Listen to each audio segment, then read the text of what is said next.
Ayan. Good morning! Ayan. Na-inspired ba kayo? So bago ko mag-start, thank you so much. Tao Elevate, palakpakan naman natin. Ayan. Proud ka ba ng part ka ng Tao Elevate? Proud ka ba? Pag proud ka, dapat malakas ang sigaw niya. And of course, thank you so much. Upline RTD, palakpakan naman natin. Sa lahat po ng mga BODs, and of course, sa mentor ko, Upline Genevieve, Upline Nolan, Upline Sunny, palakpakan naman natin. Sa buong General, sa buong UA community! Ayan, so thank you so much. And of course, sa buong grupo ko, Elite Billionaires Empire! Ayan, so thank you so much. Lahat ng achievements ko, lahat ng award ko, hindi ko to makukuha kung hindi dahil sa inyo. So thank you so much. Siguro masasabi ko lang, ano? Ano daw? Ha? Lagi naman ako nakasmile. Ayan. Okay. Siguro masasabi ko lang, lahat na nandito, dapat alam mo talaga yung purpose mo. Bakit? Yes.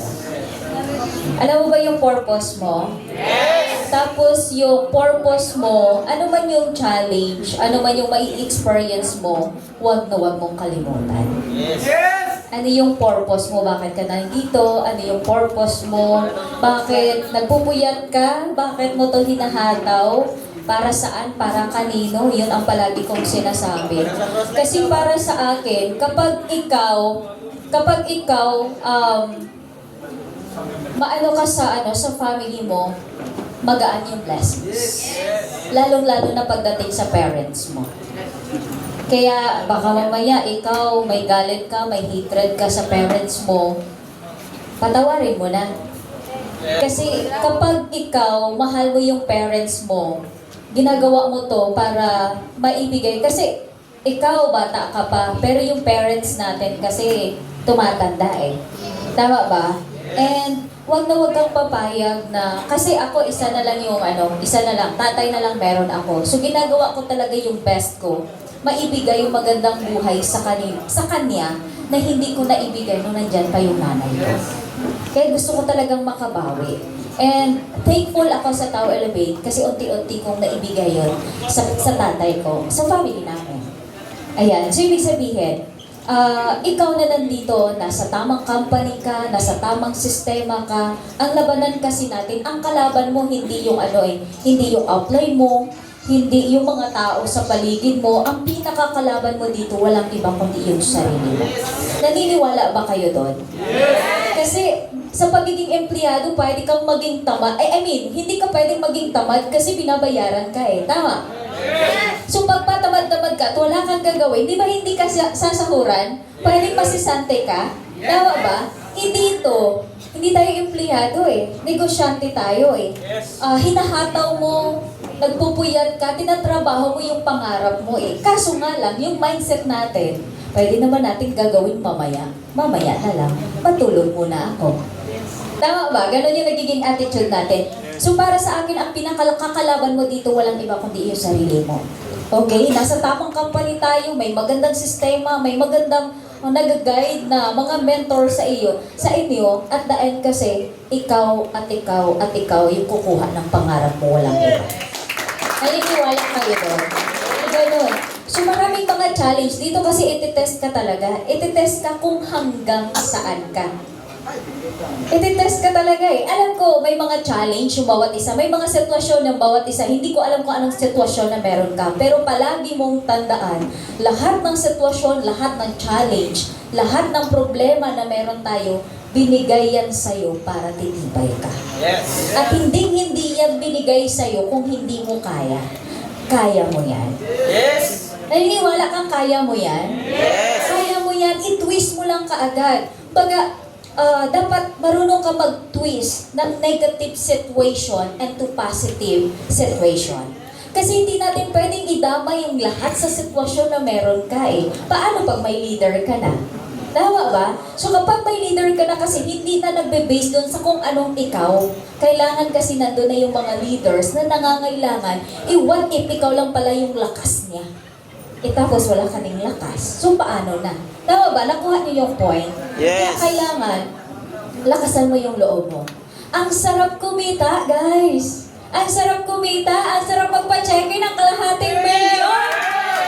Oh, grabe. I mean, nagpa-experience ko magpa-check-in ng 100, ng 200, ng 300. And last time nagpa-check-in ako ng kalahating milyon, grabe, nanginginig ako pag nagpirma ako kasi first time ko, ang sarap.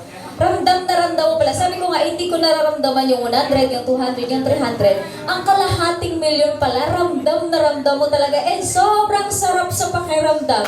Imagine mo, dati as OFW, 20,000 per month, hindi ko nahahawakan yung pera ko. Puro resibo yung naiipon ko. Pero dito, sa Tao Elevate, sobrang ganda yung sistema natin. Kikita ka talaga ng 6-figure. Kikita ka, naniwala ka, kaya mo magkumita ng 6-figure? Naniwala ka ba doon? Kasi useless yung magandang company natin, magandang sistema natin, ikaw hindi ka naniwala sa sarili mo. Hindi ka pang 10,000 lang, hindi ka pang 20, hindi pang 50, kundi pang 6-figure ka. Naniwala ka doon? Yes! Alam mo yan kung magkano yung 6-figure? Alam mo yan, hindi. Ang 6-figure, 100,000. Hindi ka bababa ng 100,000. At the age of 20, 25, kumikita ng 100,000, pwede na ba? Pwede na. Ilang chicks na kaya meron ka? Grabe, tumawa yung mga lalaki. Pero bago pa niyan, kailangan niyo munang kumita. Huwag muna unahin yung chicks. Huwag muna unahin yung love life. Okay? Sa mga may meron namang love life, ito tips. Huwag na huwag mong gawing mentor yung jowa mo. Kasi ang jowa pwedeng maghiwalay. Kailangan pareho kayong kumikita para pag naghiwalay, walang talo. Diba? Ganon. So kung mag-away kayo, dapat hindi damay ang negosyo. Labas ang negosyo sa relasyon ng dalawa. Nakuha niyo yung point?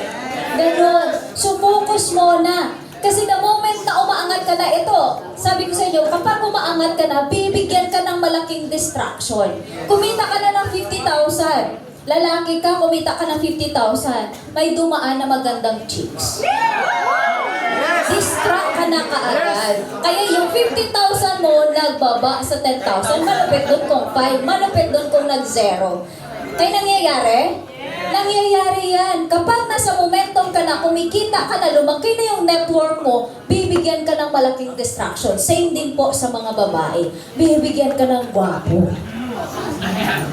Siyempre, di ba? O, ganun yun. Bibigyan ka ng malaking, totoo yun. So, nakadepende sa'yo kung kakagatin mo yung distraction na yun or hindi. So, kapag ikaw leader, hindi mo ba kayang i-handle yung negosyo at saka sa relasyon, huwag na huwag mo munang gagawin. Kasi maraming nawala ng dahil sa ganyan.